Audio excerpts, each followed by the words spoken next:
challenges will be funded to make the biggest difference to New Zealand's future. Question number 5, Jacinda Ardern. Mr Speaker, my question is to the Minister for Social Development and asks, when was she first aware that the Transition to Work grant had been used to pay for flights to Australia for job seekers who had an offer of employment? The Honourable Paula Bennett. Mr Speaker, it was just after 1 p.m. yesterday that I was advised there might be cases where payment had been granted for flights to Australia. I'm aware that there has been the odd request for airfares to Australia via correspondence to my office. I've been clear that my expectation is that they wouldn't be paid. Transitions to Work grants were introduced in 2007 under Labor. That year there were 16 cases where airfares were granted to Australia, and I've been informed that there have been 6 cases this year at a combined total cost of $4,600 approximately. I will be removing any ambiguity in the program via direction to the Chief Executive that will be tabled in this House. Jacinda Ardern. Mr Speaker, why did she claim in the House yesterday in relation to the Transition to Work grant being used for flights to Australia that, quote, as far as I have seen to date, I do not have evidence of that yet. And yet that same afternoon she told journalists it had happened the odd time. The Honourable Paula Bennett. Well, Mr Speaker, I do stand by that because I didn't have evidence, and as I said to the member yesterday, I was told that there might be, and so as a consequence I was very careful about my answers in this House. As I say, I have now found out that there's been at least 16 in 2007 under Labor who did introduce this program, but I'm certainly not happy that there's been some recently as well. Jacinda Ardern. Order, I want to hear this question. Order. Mr Speaker. I say to the National front benches, I want to be able to hear the question. Jacinda Ardern. Can she confirm that because the Transition to Work grant is a discretionary fund where direct monetary transfers are made directly to the client, that there is no way she will ever know how many occasions work and income case managers used it to pay for flights and passports for job seekers who found employment into Australia, and in fact every case I have has not been reported as she has claimed? The Honourable Paula Bennett. Well, Mr Speaker, if the member has cases, then she's welcome to bring them to me, and I'd be very interested in seeing them.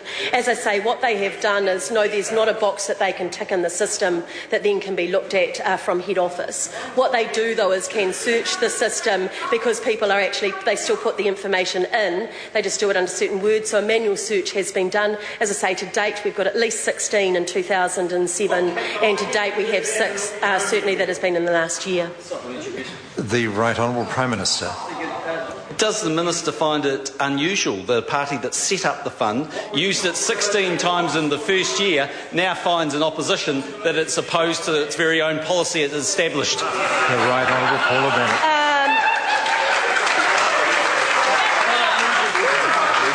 Mr Speaker, I suppose I'm not really that surprised. I find it that that's kind of the sort of standard practice of... Point of order, the Honourable Trevor Mallard. Order, a point of order has been called. Speaker, the very obvious point of order, I thought you would have got to your feet on the basis of the fact that the Minister does not have responsibility for the policy. Order. The question didn't actually ask about policy detail. The question asked the Minister's opinion whether the Minister would find it unusual were something to have happened. And I've got to confess, I don't believe the standing orders rule that out. If the Minister had started to comment on detail of what Labor's policy had been, then, in fact, ministers do have a reporting responsibility for past policy. What they mustn't do is pass an opinion on current opposition party policies. But I believe the question... Point of order, Order. I'm not dipping. I'm standing very steadily, I think. The matter is pretty simple. These days, ministers can be asked their opinions, and the Prime Minister asked whether the Minister thought it was unusual, and I was listening to the answer quite carefully to try and make sure it didn't transgress, and I hadn't heard it transgressing to that point. Point of order, the Honourable Trevor Mallard. Mr Speaker, my point was that the very question was out of order because it asked the Minister to express an opinion on an issue for which she was not responsible, and that was an apparent change of policy? Well, I don't think the Minister was specifically asked to comment on a change of policy. She was asked whether or not she thought it was unusual for a party to have implemented a policy and now be criticising the outcome. And I think it's this is a robust place. Members of the opposition get to ask questions that I'm sure many ministers don't like. And we've heard a couple today that I think ministers haven't felt that comfortable with, and likewise, governing party members do have the chance to ask questions that other members of the House may not like either. But I definitely draw the line where the minister mustn't. And the member today saw me sit the Prime Minister down on a straight question. He started to make some allegation about what the Green Party's policy may have been. And I think these rules have to be interpreted very carefully, and I try to be fair on this, and I've tried to be fair today, and I think I'd have been unfair had I ruled that out.